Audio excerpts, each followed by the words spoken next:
Lu pernah sadar nggak sih, kenapa muka kita itu cuma selapis tipis, tapi isinya bisa nampung drama segudang?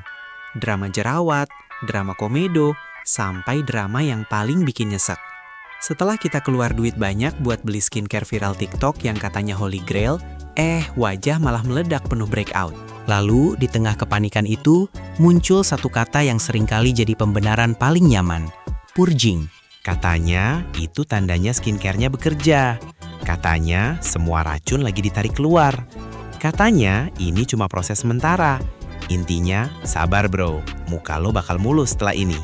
Tapi, gimana kalau gue bilang, pembenaran purging itu seringkali cuma mitos yang diciptakan, supaya lo nggak buru-buru berhenti pakai produk yang sebenarnya emang nggak cocok di muka lo.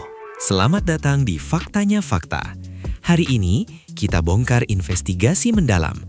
Kapan jerawat lo itu beneran purging yang sehat, dan kapan itu cuma breakout parah yang dibungkus dengan bahasa marketing yang manis. Coba lo ingat-ingat. Lo scroll TikTok, lihat review skincare yang katanya bisa bikin muka glowing secepat kilat. Lo beli, pakai, dan seminggu kemudian, jidat lo berasa kayak ladang jagung. Reaksi pertama lo pasti, aduh ini purging nih.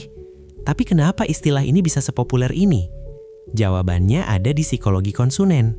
Ketika lo udah investasi waktu dan uang, lo secara otomatis mencari pembenaran untuk hasil buruk. Istilah purging memberikan harapan di tengah kekacauan. Itu adalah janji bahwa penderitaan lo akan segera berakhir dan hasilnya akan sepadan. Nah, sebelum kita masuk ke inti, mari kita bedah dulu sejarahnya. Istilah skin purging itu gak muncul dari influencer atau beauty vlogger kemarin sore loh.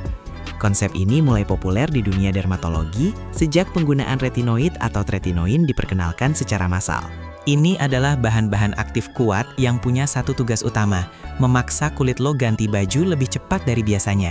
Ibaratnya, siklus hidup sel kulit yang normalnya 28 hari itu dipaksa lari maraton. Karena kecepatannya ini, semua sumbatan, semua kotoran yang udah lama ngendon di bawah permukaan kulit, yang kita sebut mikrokomedones, itu didorong keluar semua sekaligus. Bayangin, lo lagi renovasi rumah tua. Lo harus hancurin dulu semua tembok dan bersihin puing-puing di basement sebelum lo bisa pasang interior baru yang keren. Fase menghancurkan dan membersihkan puing itulah yang dinamakan purging. Itu sakit, berantakan, dan bikin tetangga lo terganggu. Tapi hasilnya pasti lebih bagus. Jadi, purging yang beneran itu terjadi hanya kalau produk yang lo pakai mengandung bahan-bahan yang punya kemampuan untuk meningkatkan pergantian sel kulit atau sel turnover secara signifikan. Catat baik-baik, hanya beberapa bahan yang punya kekuatan ini. Yang paling utama tentu saja retinoid atau turunannya. Selain itu ada chemical exfoliant seperti AHA dan BHA, dan kadang produk dengan konsentrasi tinggi vitamin C atau benzoyl peroxide. Kalau skincare viral lo isinya cuma air mawar, ekstrak buah naga, dan minyak kelapa. Terus muka lo jerawatan parah. Stop bilang itu purging. Itu namanya kulit lo gak suka bro. Mari kita gunakan analogi warung kopi. Purging itu kayak lo minum kopi pahit, espresso murni.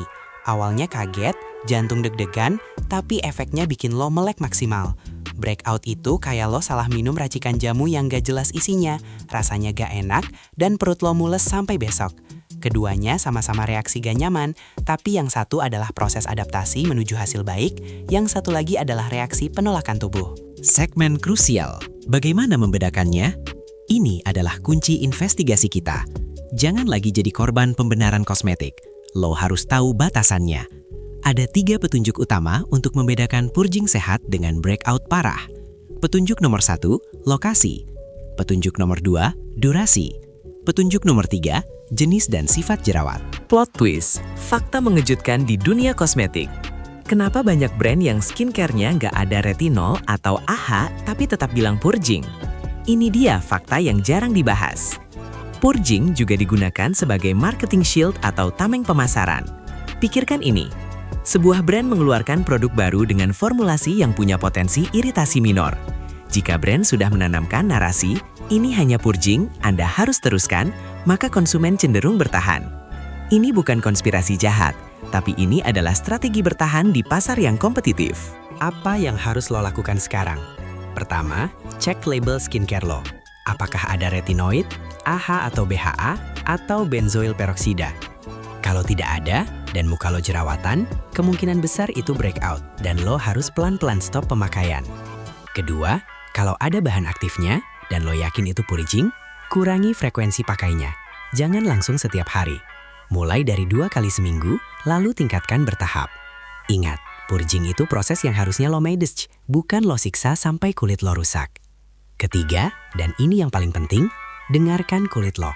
Kulit itu adalah organ terbesar kita, dan dia berkomunikasi dengan sangat jujur. Kalau setelah 8 minggu lo masih merasa sakit, lo masih merasa minder karena jerawat baru yang muncul di tempat baru, jangan biarkan narasi purging mengendalikan lo. Narasi itu bukan milik lo.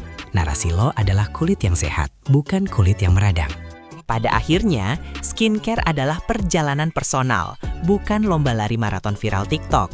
Kita udah bongkar faktanya.